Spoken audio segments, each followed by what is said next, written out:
शादी तो करेंगे, उसी दूल्हे से करेंगे, लेकिन शर्त यह है बारात में कोई बूढ़ा आदमी नहीं आना चाहिए।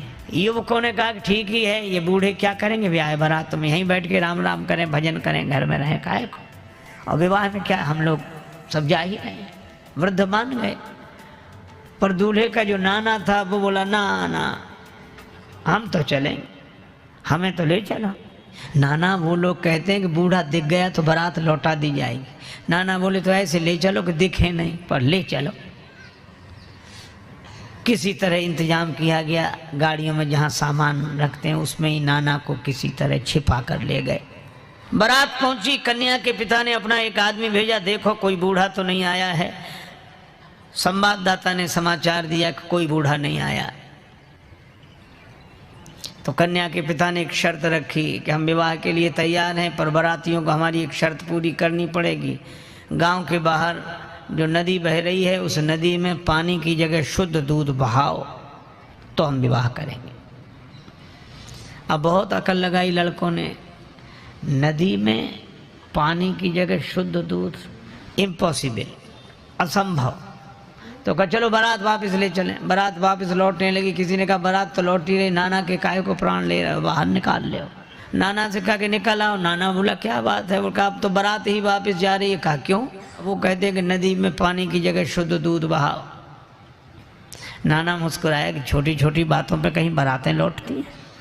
लड़के बोले नाना दिमाग खराब है, छोटी बात है, इतना दूध कहाँ से आवे और नदी में, और ये और फिर शुद्ध कैसे रह जाएगा, दूध पानी में डालोगे तो। वृद्ध ने मुस्कुरा कर कहा कि जरा सी बात है, तुम जो कन्या के पिता की ओर से समाचार लेकर आया था उसी के द्वारा तुम समाचार भिजवा दो। क्या?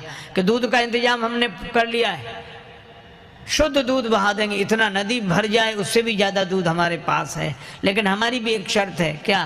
कि नदी का पानी खाली तुम करा दो, दूध हम बहा देंगे। कन्या के पिता के पास खबर गई कि वो कहते हैं कि नदी का पानी खाली तुम कराओ, दूध हम बहा देंगे। कन्या का पिता बोला जरा अच्छी तरह छानबीन करो, बारात में जरूर कोई बूढ़ा आया है। वृद्धों की महिमा है।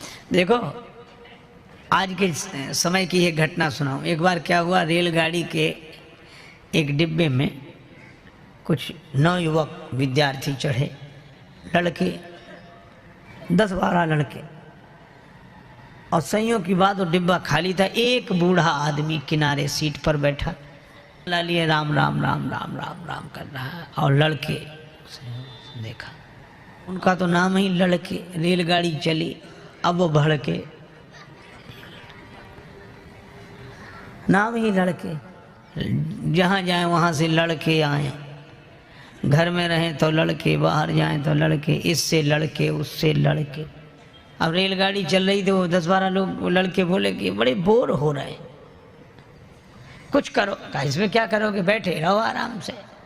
कहा नहीं कुछ तो करो। कहा क्या करें? कहा जंजीर खींचो, गाड़ी रोको। अरे कहा देखते नहीं 500 रुपये जुर्माना और 6 महीने कैद, साफ साफ लिखा, या दोनों हो सकते। तो कहा हम लोग इतने लोग हैं, 500 रुपये इकट्ठा नहीं कर सकते। कर ले। का फिर जंजीर खींचेंगे। अब 500 जरूरी थोड़े, किसी ने 100 दिए, किसी ने 200 दिए, 1200 रुपये हुए। और 1200 रुपये उनमें से एक मुख्य आदमी था, उसके लड़के की जेब में रख दिए और कहा कि अब जंजीर खींचो। पहले तो पैसा लगेगा नहीं, लगेगा दे देंगे, पैसा है तो पास में, खींचो। तब तक एक लड़का बोला एक नया पैसा नहीं लगेगा, जंजीर हम खींचेंगे, गाड़ी रुकेगी, अधिकारी आएंगे, नाम इस बूढ़े का लगा देंगे किसने जंजीर खींची। अब बूढ़ा बेचारा बहुत हाथ जोड़े कि भैया हमने आपका क्या बिगाड़ा, बच्चों हमें काहे को, अरे ऐसा मत करो। लड़के बोले बड़ा मजा आएगा, ये गिड़गिड़ाएगा। कुछ लोगों को इसी में मजा आता, पर पीड़न रति, दूसरे को दुख पहुंचाकर सुख पाना। और अंत में यह हुआ कि लड़कों ने जंजीर खींच दी। मुख्य चेकिंग थी, अधिकारियों को लड़के ही बुला लाए। इस बूढ़े ने जंजीर खींची, इस बूढ़े ने जंजीर खींची। अब वृद्ध बड़ा हैरान कि अगर हम कहें भी कि हमने जंजीर नहीं खींची तो मानेगा कौन। ये 10-12 लड़के और सब हमारे बारे में यही कह रहे हैं कि जंजीर खींची। तो उसको भगवान ने ऐसी प्रेरणा दी। अधिकारी ने डांटते हुए कहा कि तुम वृद्ध होकर शर्म नहीं लगती, जंजीर क्यों खींची? बूढ़ा बोला साहब जंजीर तो खींची पर मजबूरी में खींची। क्या मजबूरी थी? हमारे पास 1200 रुपये थे, इन लड़कों ने छीन लिए, इसकी जेब में रखे। तो बूढ़े के सामने ही गिने गए थे रुपए और रखे। अधिकारियों ने जो देखा तो उसकी जेब में रुपए मिल गए। ईमानदारी का जमाना था, बूढ़े को 1200 रुपये मिले और शाबाशी दी गई कि बड़ा साहस का काम किया, चोरी का काम किया का मुँह देखेंगे, ये तो हम सोचते ही नहीं थे। देखो तो 1200 रुपये मिले, लड़के पकड़ गए। अगले स्टेशन पर गाड़ी रुकी तो पुलिस वाले लड़कों को पकड़ के ले जा रहे थे, तो खिड़की के पास से निकले तब बूढ़ा अपनी सफ़ेद दाढ़ी पर हाथ घुमा के बोला, ये बाल ऐसे ही थोड़े सफ़ेद हो गए हैं। कहानी है, पर यह कहानी भी संकेत देती है कि वृद्ध के पास जो अनुभव होता है वह युवक के पास नहीं होता।